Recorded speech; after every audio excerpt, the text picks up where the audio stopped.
All right, everyone, welcome back to this series, A Conversation With. Today, Michael Tsarion. Welcome, Michael. Welcome. Oh, well, thank you very much, John, for the invitation. Absolutely. Appreciate it. Absolutely.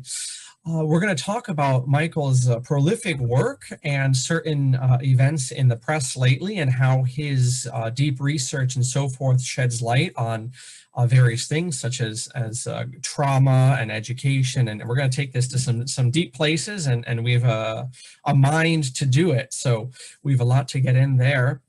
Regarding Apokristastasis and Institute for the Humanities, it's getting to be that time, as early as it seems, but think about the spring semester, and you may write me at Apokristastasis Institute at AOL.com to find out more specifics, or you can go to our WordPress site.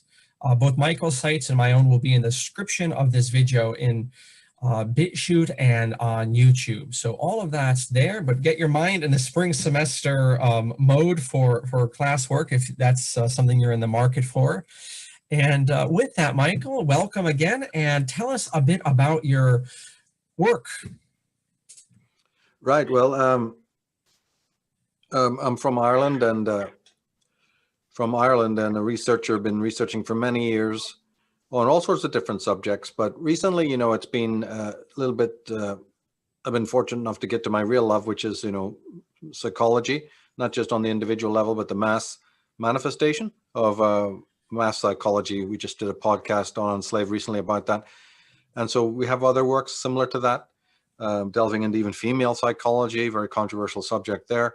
But yeah, people can find my works on my website and browse it. As you say, there's quite a lot of stuff. So I've tried to arrange it so it's more accessible, where you can find the podcast, where you can find free material, and then where you can find, say work on astrotheology or work on symbolism, or like I said, the female psyche. A lot of it's been modulated into different sites, and there's about 14 sites in all. There used to be about 16, and that's not even including the social media pages. So you can imagine it's a full-time job.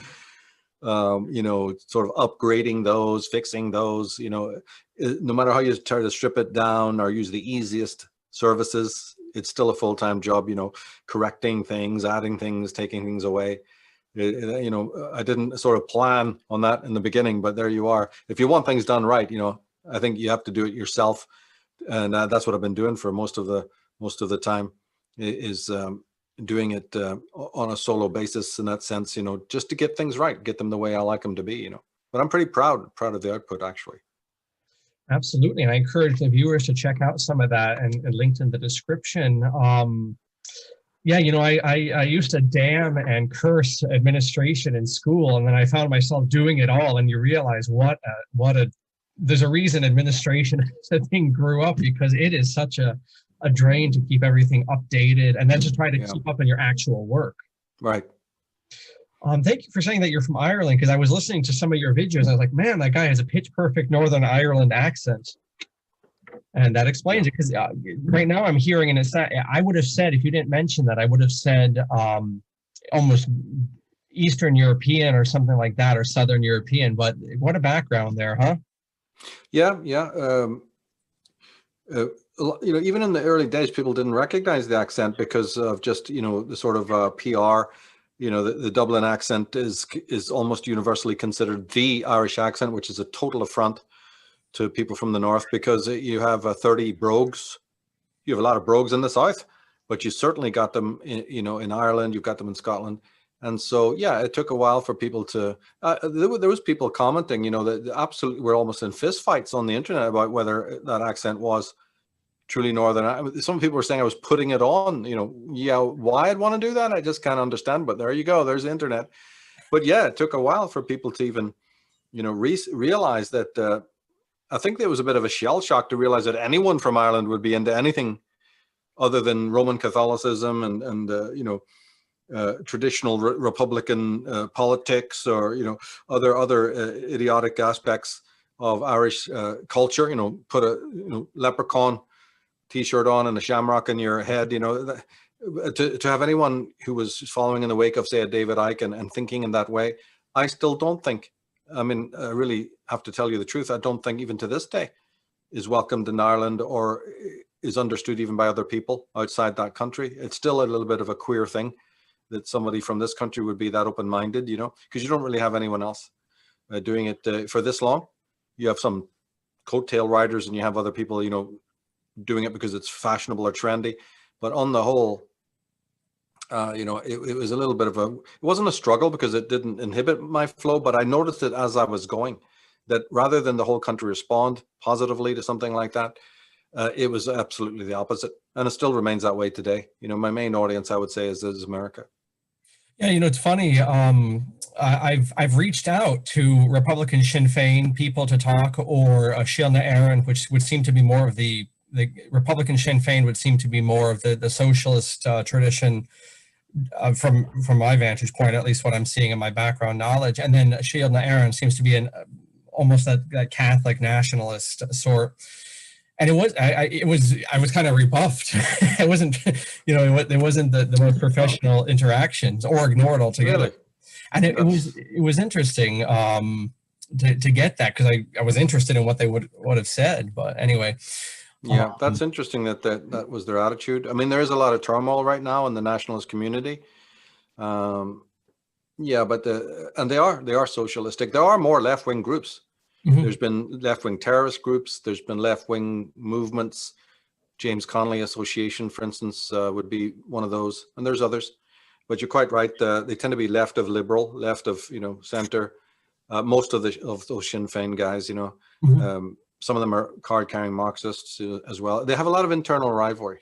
Oh yeah, within that structure. Yeah. And then perhaps that would make a good show. But Michael, tell us about some of your books, and also in this leg of things, would you tell us also, how did you get into writing as a medium of expression? With enormous difficulty. I never wanted. I've read a lot in my life. Of all, you know, was always a reader, but oh my God, when it came down to writing, it was entirely the goading of other people. If they hadn't just insisted. I turned up at my first conference with a bunch of notes. And the second year, those notes were now spiral bound. Can you imagine?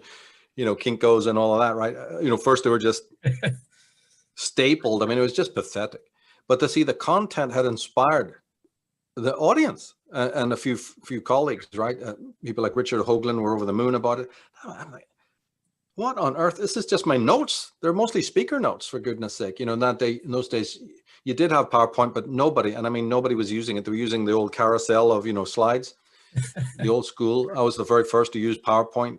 There was a guy called Nazim Haramein who used it first, but he's a little bit outside the official conspiracy movement.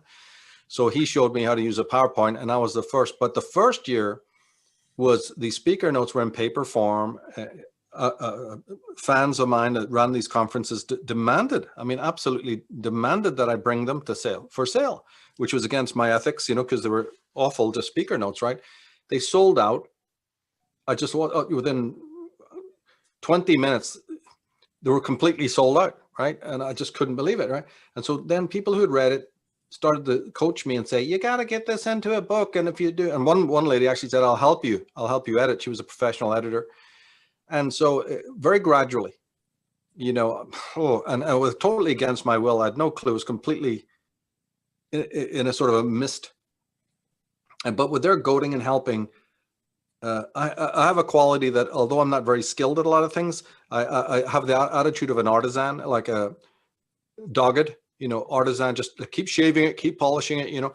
And so when I took this up, it was just a matter of improving what was there over time, slowly, perfect, like starting as an apprentice. And it was so bad, you know, but I did have fairly decent help, very spasmodic, very short term. But whatever somebody told me about the writing aspect, I took to heart. Their guidance, their advice, right, was taken to heart. And then I pursued it more in terms of an artisan. I had some people that I liked type up my very first film school paper. You know, this is long before, this is 10 years before the books came out, and observed that, like that experience, thought, you know, yeah, they give me a lot of help. And remember, I'm foreign in America too. I don't really know a lot about the way things are done there. And slowly had to learn all of this, you know, how to write a film paper or any kind of paper. Then I did a second one. And so it became reasonably interesting, even though it was tedious, very, very tedious. Then the thing about footnotes and citations and all, you have to learn all of this stuff, But when I put a few pieces together, I got more inspired, not by my writing, but by the idea that, my dream, my childhood dream of honoring the work of other people, all these mentors, is what it means when citation. When somebody explained that, it goes, oh, well, those footnotes will just be, where did you get that idea? Well, I got it from Commons Bowman or Emmanuel Velikovsky. Okay, write that down. You see, so dumbass here started to go, that's the best part. So there was inspiring things as well as it was a hindrance, and it was out of my scope, and it was so difficult, But another positive thing along those lines happened when I reached out to the great Irish artist Jim Fitzpatrick, who's one of the most legendary artists in Ireland, if not the most. And, Trump here saying, I love your work. Can I use any of your artwork? These are, like $30,000 a piece, it would be the price on these things. And he turned around and he gave me full permission to use one of the most extraordinary pieces of artwork that he had done. I mean, this one would have been really up there, hundreds of thousands. He goes, yes, okay, go ahead. Generally, we have a lot of things in difference, but since he's an expert in Celtic mythology, he took my work as a kind of a contribution to that and didn't focus on any of the differences or anything. He goes, yeah, go ahead, mate, use it. Do you realize then just that holding that one artwork went, that's it. It emboldened me to put that on the cover of the first Atlantis book. So it was kind of things all like that. Not so much that I have this, demand or desire to get the book in print. In fact, we avoided publishers. I've self-published to this day deliberately and with complete, ideology behind that. There was a couple of things that happened where people who were already been in this movement, much as many helped me, there was a couple other pompous gits that refused to publish my work. One quite prominent person who's been on Ancient Aliens countless times, just basically wanted me to take out so much from the content of an article that I'd sent, that I just realized, oh my God, you ass. You absolute ass. Because then, if you read other things that are in those magazines, they were trash, right? Total bug-eyed alien stuff and just nonsense. And here's this very unique, theory that I put forth, and they don't want to know it. So then I ran up against that too, which both, being Irish, that emboldens you to continue, but also showed me that I'm not going to ever reach out again to any of these people, including any kind of publisher, because the amount that he wanted me to take out is the core stuff. Mm-hmm. So you want me to banalize my work so that it fits in with the rest of your National Enquirer crap? Not going to happen, mate. And so, again, these are the kind of things that were motivating me more than the actual, looking at the content. That developed in its own sort of timeline, actually, right? And still going on up to this day as an apprenticeship. That's very interesting. I've had a similar experiences trying to do collaborations with people in alternative education, and you realize it ain't one big happy family. Everyone has their own little fiefdom, and it's really something else. But Michael, tell us, before we get into your specific books, maybe we can do a quick breeze by of Atlantis or Druids or some of your more recent stuff. What genre, shall we say, do you often write on, in case we're not familiar? And of course, the audience will do their due diligence and research a bit about Michael's output to benefit from this conversation the most. But what genre do you write in? We can go from there. Well, as I say, for the last lot of years, it's been psychology. And here's the weird thing about that, is in one way, it's always been about psychology, even going back to the work on Ireland, but how to frame it there would be more a sociology stroke psychology, because it's the movements of peoples. It's the movement. It's a lot of the unconscious things that people do today. So even if you go back to the Atlantis book, although it's not overt, it's still, it's about Ireland, the Celts. It's about all of these interesting subjects, the movement of ancient races, the extraterrestrial connection, the paranormal. It's all about things like that. But actually underneath that is a thread that is psychological, because it's to me, it's not history books. Right, they're about what's happening now, but they're about what's happening in the different societies that we see all around us, our own society, and the underpinning movement. Right, why do we do certain things? And one of the biggest theme to prove this for somebody opening the book for the first time would be the theme of trauma. Mm-hmm.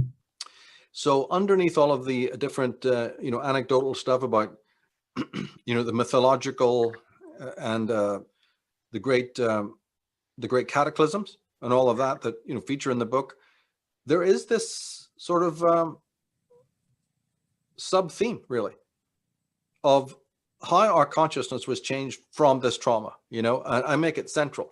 And so even in the Irish origins, which is again more about Ireland's sort of occult history, I would call it. I would never call it, official, because it's just not that I created that. It's just that people of Ireland and Britain don't want to know their occult history. They're scared of it. They don't want to know about the Egyptian connection, which is all over Irish prehistory. They found Barbary apes mummified in County Armagh, etc., etc., etc. Right, the first pharaoh of the first dynasty of Egypt is buried in County Tyrone in Ireland. I'll figure that one out. One of the Akhenaten's daughter is buried in County Kerry. Shall I go on? Right, so they don't give a damn about that, not unless it makes a lot of Guinness money to buy Guinness for the tourist or something, and even then they're hardly into it. But yeah, so that's all there. That's all definitely there. But there's this bigger question asking about, well, right, if these things happened, why is there this cognitive amnesia? Taking a page out of Immanuel Velikovsky and others.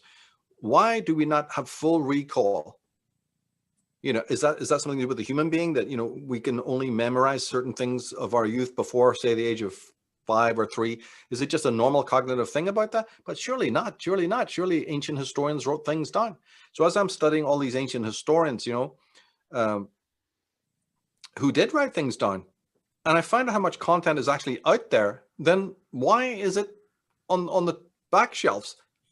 So that suddenly makes you a conspiracy theorist. If anyone, you can think further what that word means, it just means, look, I'm just reaching over the books that you're meant to buy, the ones on the spinner rack and the ones that are in the, Waterstone's window or whatever, Barnes and Noble window. I'm looking, at the back shelves to go, but this is more interesting. Barry Fell, Augustus Leplongeon, right? And all the rest of it. They are way more interesting. Why are these forgotten? And these other plonkers who are getting these gigantic budgets. So yeah, it was there was a sort of what do they call it? It's like shadow play. There was some sort of bait and switch. There's just a lot of chicanery. Let's just put it that way, especially in the academic world, but also in other fields as well. And so that's why I didn't publish with anyone. Never, no matter what. And that's a daily call, because you get offers. And I just went, no, I'd rather do it, and I'm not trying to stir up anybody. I'm not trying to make any public statements. I'm not looking for any mass movements or to change anything on any mass level. This is a very spiritual work that's meant for just individuals who themselves have passed up a grade or two, and are climbing the mountain of understanding, and then come to a certain place, like I did in my life. Mm-hmm. My books are just there for that type of person who has the patience, the time, and the scope. The scope is the most important thing. And it might offend a lot of people, but it also might bring a lot of teachings together for other people going, okay, now I get it. Because this is what I get from responses from people is go, Michael, now I got it. Something that was in my mind for 20 years. And the only reason my career even took off, strangely, I didn't put any energy into it. Roger Lear,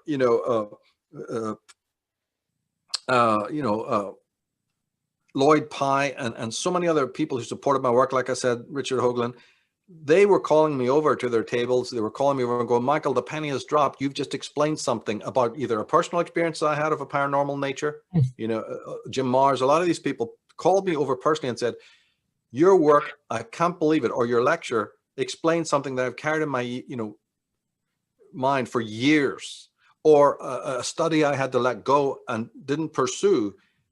You've just opened the door to explaining the whole thing. And I used to get this on a regular basis, and I was like blown away. And so I was welcomed in by lots of people from MUFON, other groups, who were saying that the work, because it had this Celtic twist, or let's just say Irish twist, actually assisted them in understanding things that they had experienced, but had no context. And that was one of the great, goads for me. That was a very encouraging to hear that from people. That kept me going. What is the role, if we may use the race, and you can suggest a different, or use the term race, I don't know if there's another term you'd like to use? No, race is a perfectly legitimate word. It's not PC anymore, but it's still legitimate as far as I'm concerned. What is the role of race in your research, and as you see human society unfolding? And you may make your comments in particular about our present situation now, where we seem to, even going back I would say anything more than 2 generations, it's just completely our own knowledge, even of our own individual families, just fades out. And what is the role of race, of people groups in your writing? And then we can go from there. Well, there's no such thing really ultimately as race anymore because everybody's mixed. You know, the look at the European demographic proves this. I think the Finns are the 2% of you know the truly white, blue-eyed population. It's if that was an endangered species, we'd have every agency in the world. Oh, you know, throwing it up as the most important thing. If it was the owl or some, you know, obscure fish or some beast, you know, that was that endangered, it would be a cause celeb, right?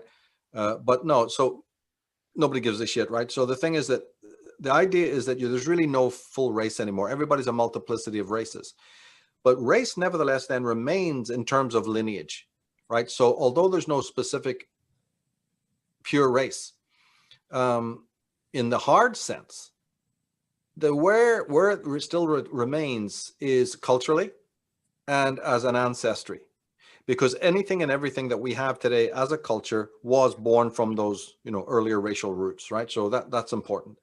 And so whether you like it or not, the subjects of anthropology, sociology, and many others do of themselves link back.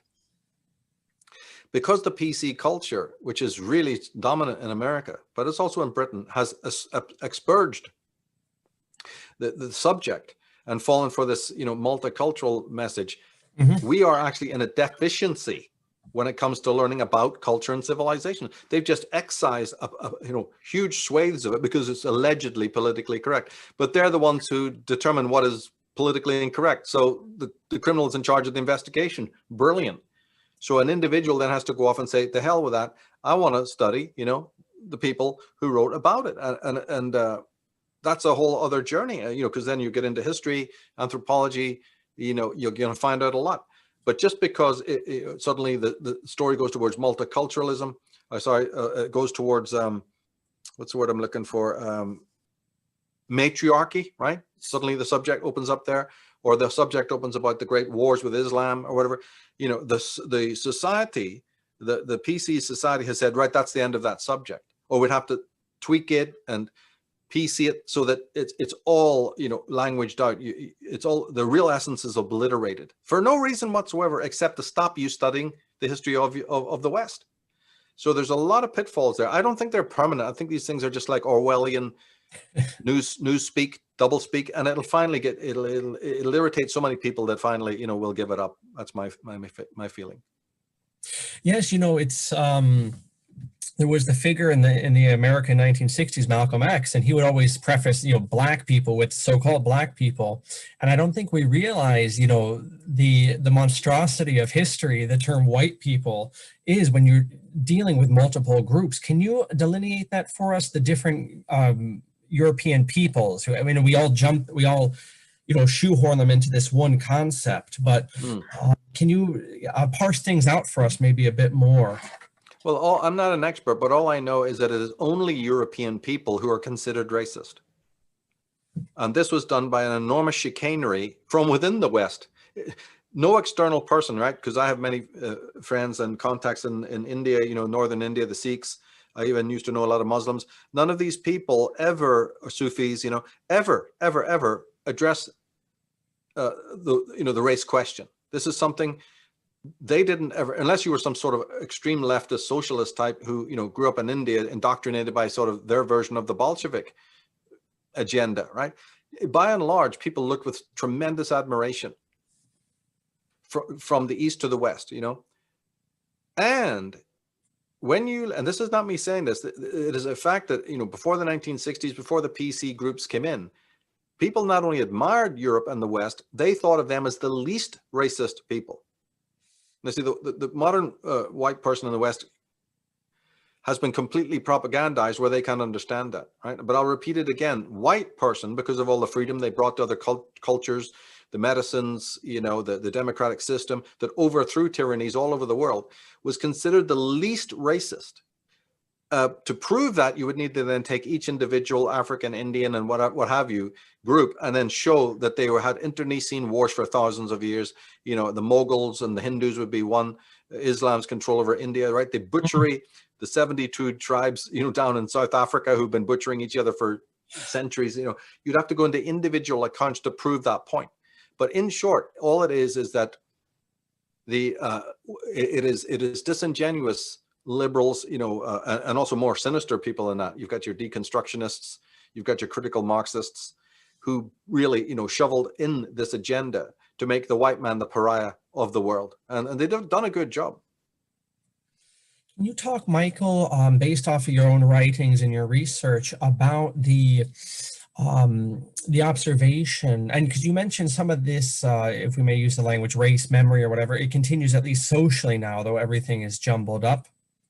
Can you speak about, shall we say, original Celtic or Indo-European culture, and then what came after it, and how that changed different dynamics in, at least in Northern Europe, if not the continent altogether? Oh, that's a really good question. And, you know, and yeah, I wish people asked that kind of question more. Well, let's just take it from, say, first of all, an Irish point of view, because I'm thinking of the opening introductory chapters to, say, Irish origins of civilization. With this point, I'm going to mention I focus on, right? And that is that, look, even the word Celtic really doesn't have much meaning, right, when it comes to the Irish people, or race, if you have to use that term, right? So we're already dealing with words that are sort of the conqueror's delineations, actually, you know, terms like Celtic. Actually, if you dig really deep into the etymology, there are connections with that word, right? But they're very tenuous, and they may mean things that are completely separate, right? So in general, the word Celtic should never have been used to define the Irish, you know, wherever they manifested, right? You would be more correct if you start using the terms that academics do use, you know, Goidelic, which is where we get the word Gaelic, and Brythonic, which is where we got the word Britain, you know, from. And those relate to these sort of, you know, tribal groups. And that's better, right? So it's not to say that within academia you don't find truths, right? Of course you do, of course you do. But you also find enormous misgivings, right? And misinterpretations. And one of them is this whole term Celtic that was attributed by the Romans or whoever, you know, to these Western races. And it's not really served at all. It only serves really, in fact, so does the word Gaelic, mostly to do with language. Right. And now the academics have realized that, you know, and so when you use words like Celtic or Gaelic, often they're not talking about the race at all. They're talking about different, you know, different iterations of the language that those people spoke. So, you know, I don't know where that leaves a lot of people. So I just used the word Arya, right? Because that was the original term they used for themselves. So what better appellation to use, right? Ireland used to be, is a very sort of, it's a derivation, let's just say that, of the word Arya land, land of the pure noble ones, right? Same is the name of the word Iran, because Persians were the forefathers, right? You're talking about racial ancestries. Iran is a sort of a later, less good, you know, iteration of Persia, or, but again, at least as good because it connotes the Arya, because the Arya were a worldwide movement whose history has almost been completely expurged. So my work is to try and bring back not just, so when I say Ireland to people, they immediately start thinking shamrocks again and leprechauns. No, I'm talking about the Arya, right, that stretched from northern India over to Britain and Ireland and even into Scandinavia. And then through the use of etymology and everything else, you know, symbolism, you can prove that point. But my goodness, it cannot be narrowed down to, oh, well, he wrote this interesting story about Ireland, you know. No, it's far vaster than that, actually. And it seems that whatever remains of those cultures, somewhat in Ireland, somewhat in Scotland, it seems to me at least more robustly in the Scandinavian countries, that there's still some echoes of, you know, a very different culture compared to continental Europe and compared to, you know, what's Western civilization now. Would you agree with that observation? Well, yeah, because unfortunately we have. Could you enunciate that again?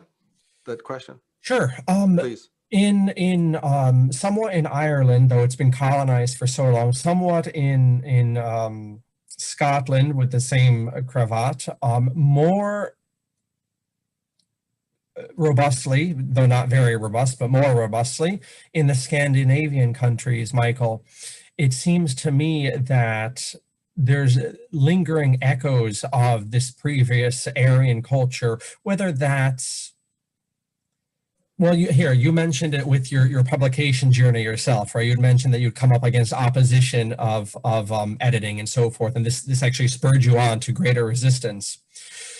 Whereas the dominant continental European mindset would have collapsed and would have compromised with something like that. I'm just using this as a single analogy that I've discerned from our talk so far, but making broader applications. That lingers on, that bit of resistance, or a different way to approach resistance in this case of whatever sort. And that certainly to me seems to explain, the Scandinavian countries being so different. I think it gets maybe ham-fisted. Oh, they're more liberal than we are, but we in the mainstream West. But it's a very different way of approaching things. I could just speak to just the educational system is so radically different. Even had the Irish revolution come to pass and not been subverted, Patrick Pearse's whole vision of education was completely different than what is the dominant Western paradigm. So do you detect, to put a bow on it, do you detect this observation that there are these lingering echoes of this Aryan culture still around in those places? And if there's anything you would like to add to that? No, there is. You're right. And you're true about Patrick Pearse and some of the other men who were, I believe, great champions of the true freedom of Ireland, right? These were the ones who all got shot, by the way. Funny that. Or died in misery, like Daniel O'Connell. Very strange that the ones who were immediately executed were the ones who had the greater vision, the broader vision of all mankind, and those who saw through imperialism and so on. So there's a whole conversation right there. Oh yeah, it lingers on because luckily, when the first assaults were made on again, let's just take Irish culture. When the British troops went round under orders to change all the Gaelic names into, assonance, something that sounded, like Grania, which means both woman and the sun, was just translated to green. So every time you see Green Hill or Green Castle or Green Fort, or like that, little do they know, the word green is totally spurious. So all of the different signages in the cities and the towns and the villages were all renamed with anglicized, terms. And this is just part of a massive assault on original Irish culture. And so when this kind of propaganda happened, then they thought that the job had been done so well that they didn't need to police it or monitor it. It's just like when an army's under threat, you bring divisions in from, elsewhere to try and reinforce your army, right?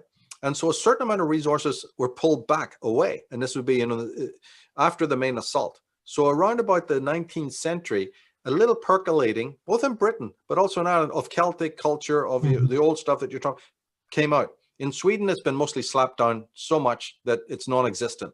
They're the most self-hating, country that you could imagine. Nobody would ever imagine this, but it's true. And apart from a little in subculture, say in Norway with their heavy metal guys or other little, fringe groups. Thing I had in mind there, yeah. It'll come out, interest in the runes and all, but even there, it's like somewhat, either it gets totally fanatical and obsessive, or, again, it's mixed, like the Osa True movement. I love them, right? But they have chosen to blend, the old Nordic folklore traditions, magical traditions, with a certain element of Christianity. I'm not knocking, I'm just saying, describing what they've done. So in many ways, you're quite right. It'll be there, but it might be with admixture of something else that isn't quite as an original. Having set this up, and these are huge topics that viewers can really dive deep into with Michael's writings, but bringing in our last main stretch here, Michael, and wanting to leave elbow room for this, this topic of trauma. Can we speak about trauma as in modernity right now, and in particular about education, of modern education? That's my focus, and perhaps different elements of things in the educational structure which may inculcate this. in the society to produce a certain type of society that we have now, a very malleable society. And then also this dynamic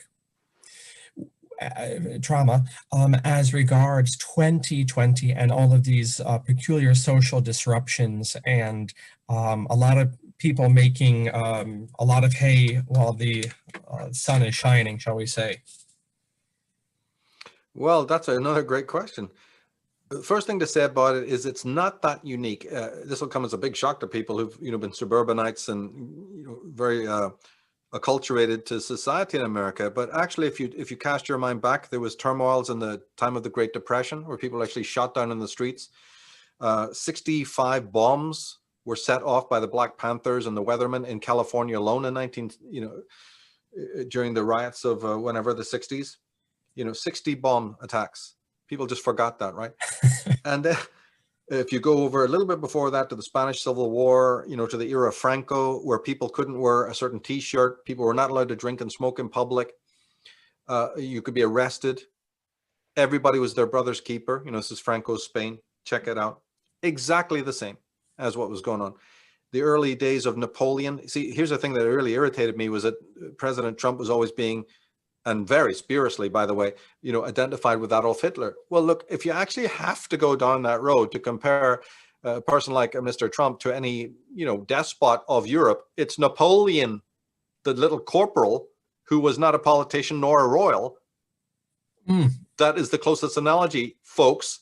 But given your education in America, they're going, Hitler, he's same as Hitler. He's the same as Hitler in no way, whatever, which is why that finally that narrative blew up in everyone's face. Oh, but there's definitely parallels to, say, a Napoleon kind of character who again wasn't not a member of the royalty, was not himself a noble, and was not a politician.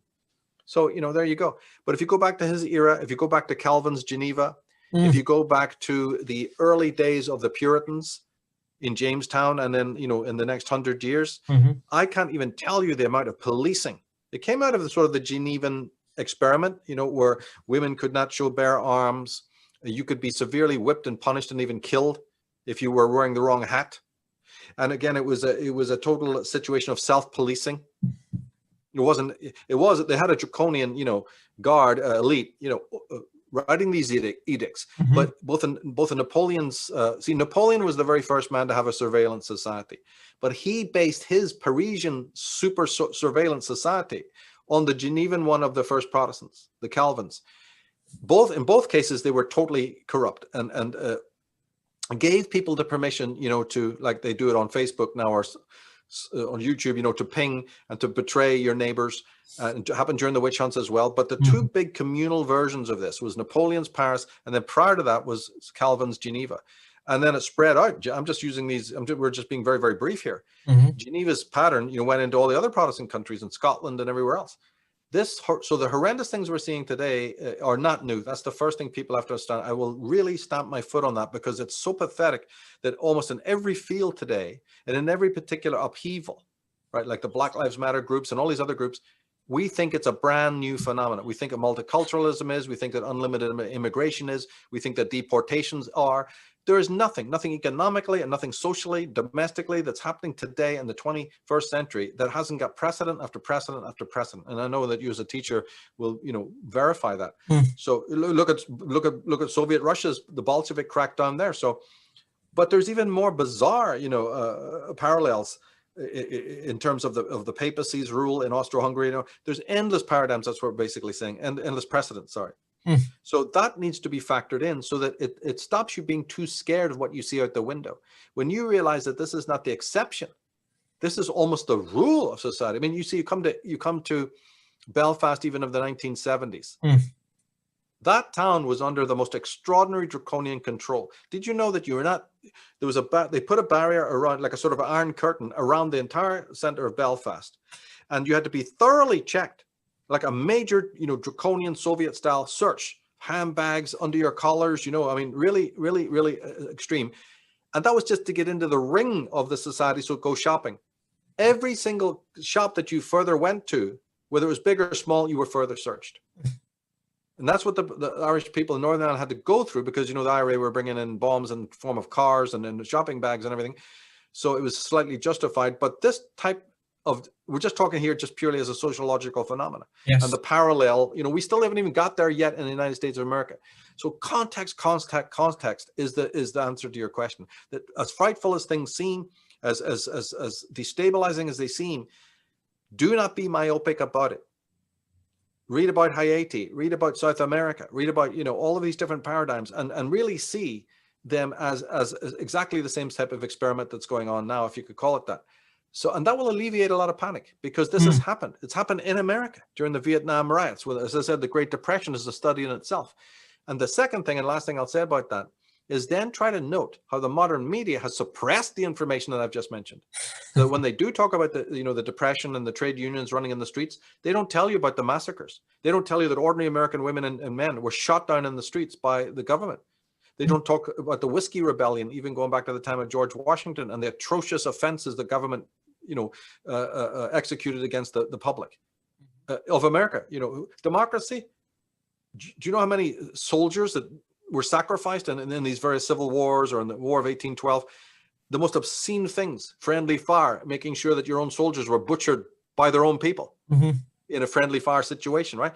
There's been so much injustice, so much incendiary, and a lot of it for nothing. A lot of it is just these minority groups screaming and yelling for rights, when in fact, they didn't have to go down that kind of road. There's something in the human heart, relating back to the original point you made about trauma. There's something in us that is so traumatized that we identify with the trauma makers upstairs, and we sort of need these moments of exorcism, is the only word I could use, in which, we need to some sort of exorcise a mass demon.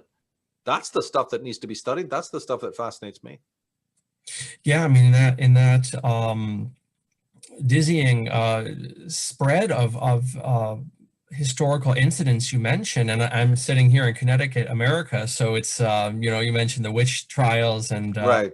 We had Perfect. our share of those down here, and the rebellions were just across not the Whiskey Rebellion, but Shays Rebellion was just up the border there in Massachusetts. Shays Rebellion, right?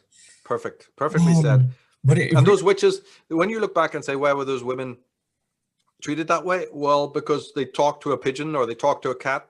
They lifted up a cat and stroked it, and that was enough in the book to say, right, that's it. You have a familiar. You're the devil's own. Talking to a pet bird, talking to a cat, or trying to, trying to tend to a starving animal in the streets.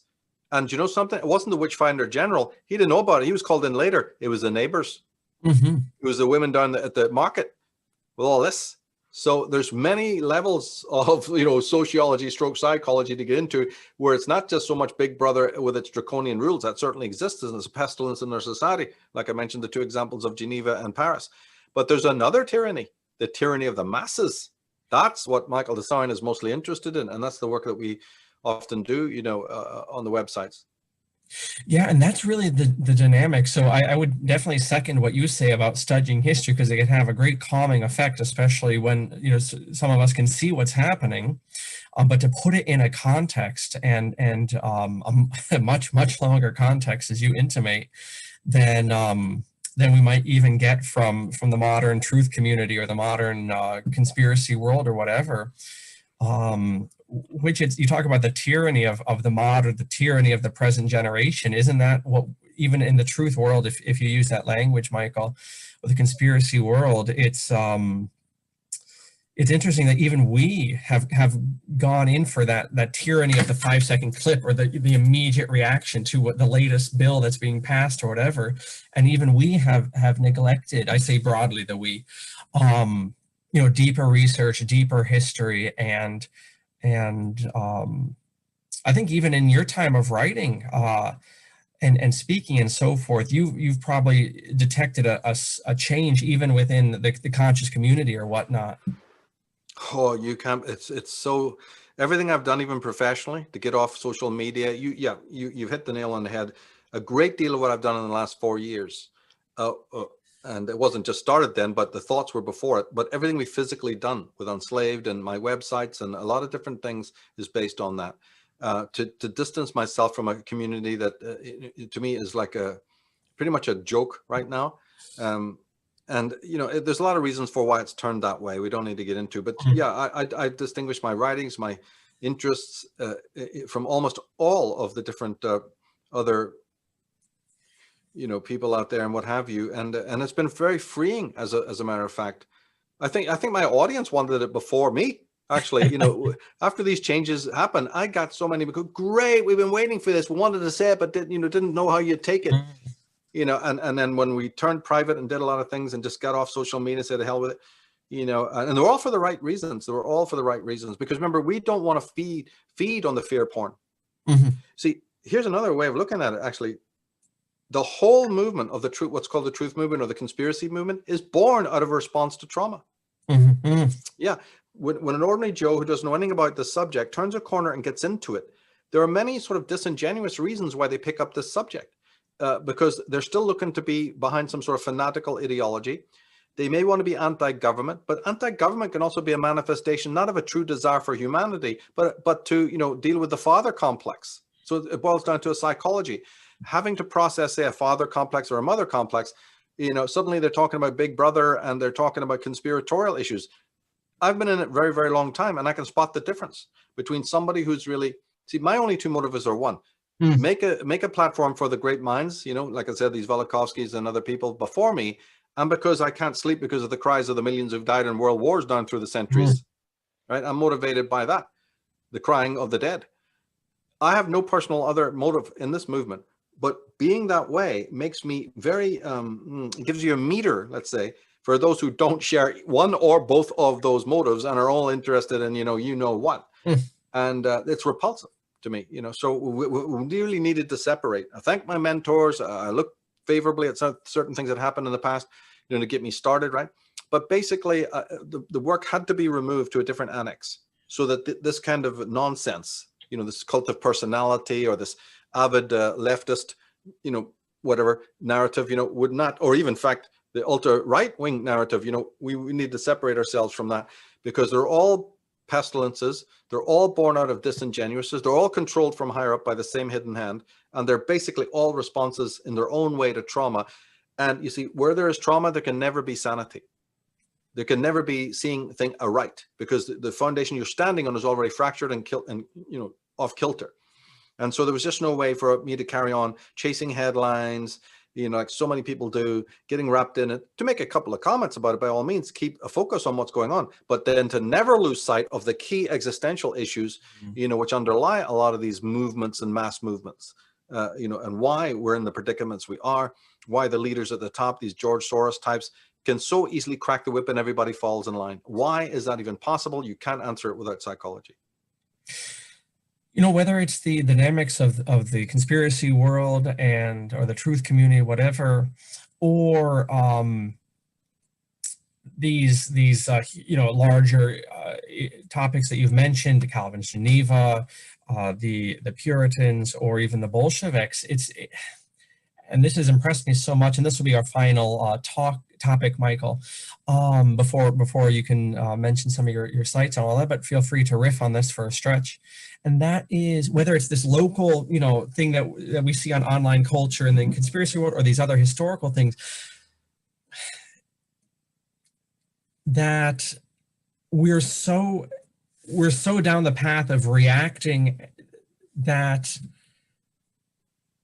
in a sense, we've become, getting into your psychological thing, we've become our own oppressors. And so there's, to make a thread, if I haven't lost you, is that in the conspiracy world is that, we're so myopic and so factionalized, and indeed there's maybe a lot of personal baggage people are projecting onto external tyrannies, or whether it's these historical examples you mentioned, we're so down the path that even those historical mentions, they're often perceived as being as fighting larger tyrannies, the Bolsheviks, the Calvin's Geneva, and then the Puritans, and yet they themselves they themselves went into for terrific tyrannies themselves, and it perpetuates that trauma. And I can see, on a a less dramatic sense, I can see that in the conspiracy world too. Our own flaws are tearing apart this research. It's really true. The English poet William Blake said, "The fist that crushes the tyrant's head becomes a tyrant in its stead." And it does so because there's a lacking of psychology.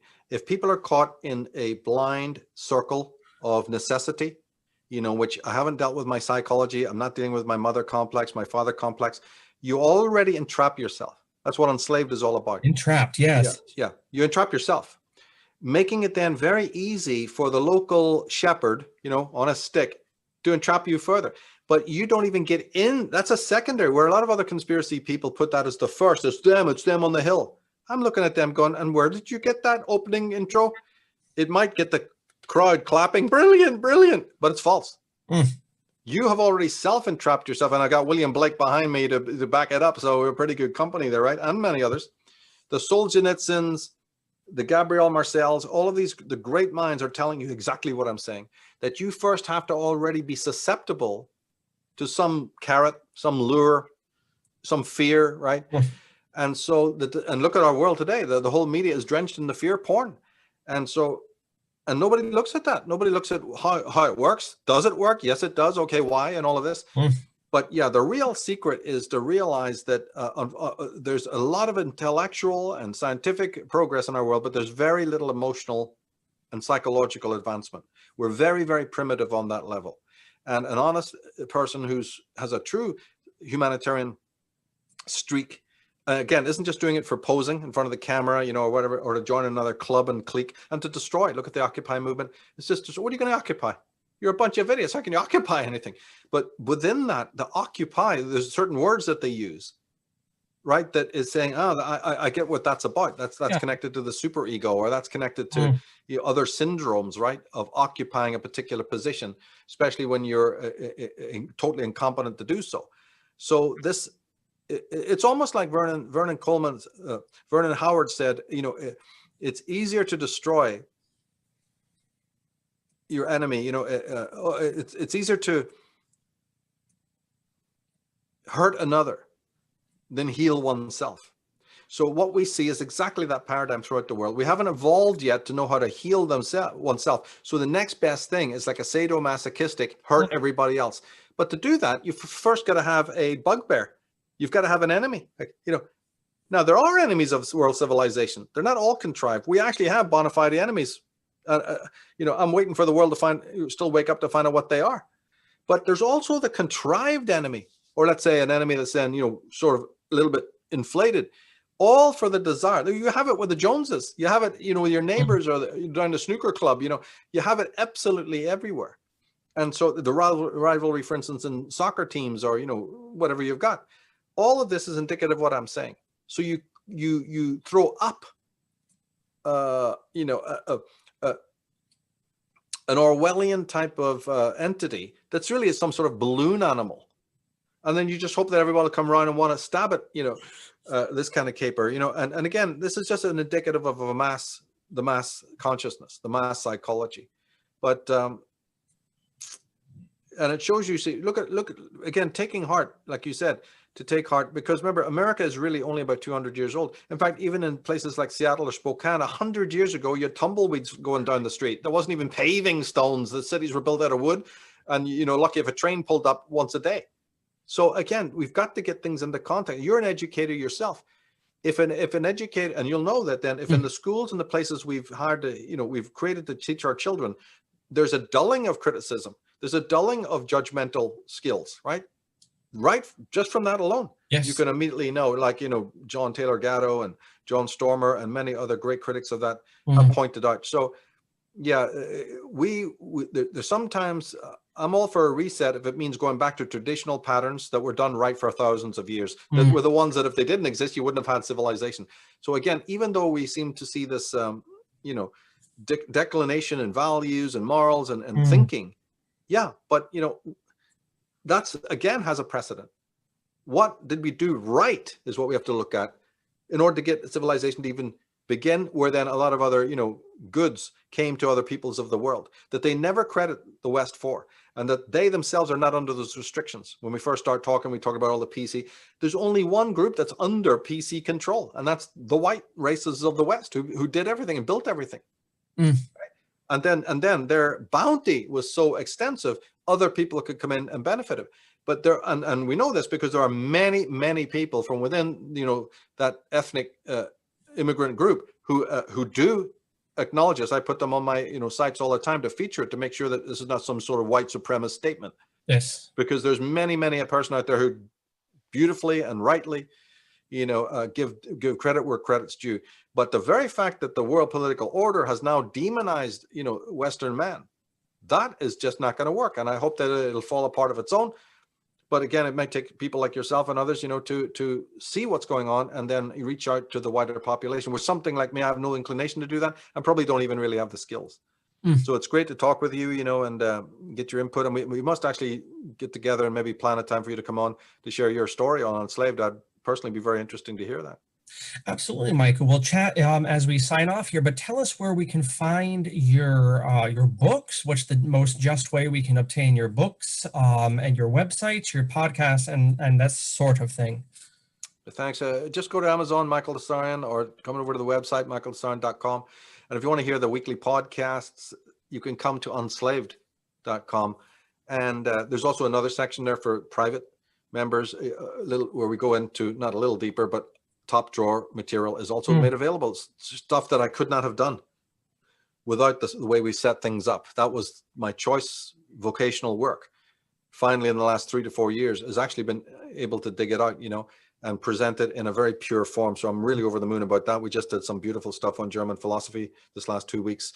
There's another part of that going up in the next couple of days. So I'm absolutely over the moon about that, But yeah, we just have a weekly podcast as well that can be accessed through the unslaved.com site. Excellent. So Michael's references there will be in the description of this video on BitChute and YouTube, and as will the sites of Apocrystastasis and Institute for the Humanities. So once again, for the announcement I had, if you're thinking about college level work for the spring semester, don't do what everyone else in alternative ed does and homeschoolers and things and leave it to the last second. Get in touch, the sooner the better. That leads to a much better classroom experience. So Michael, thank you so much, and hang on here as we sign off. Thanks, John.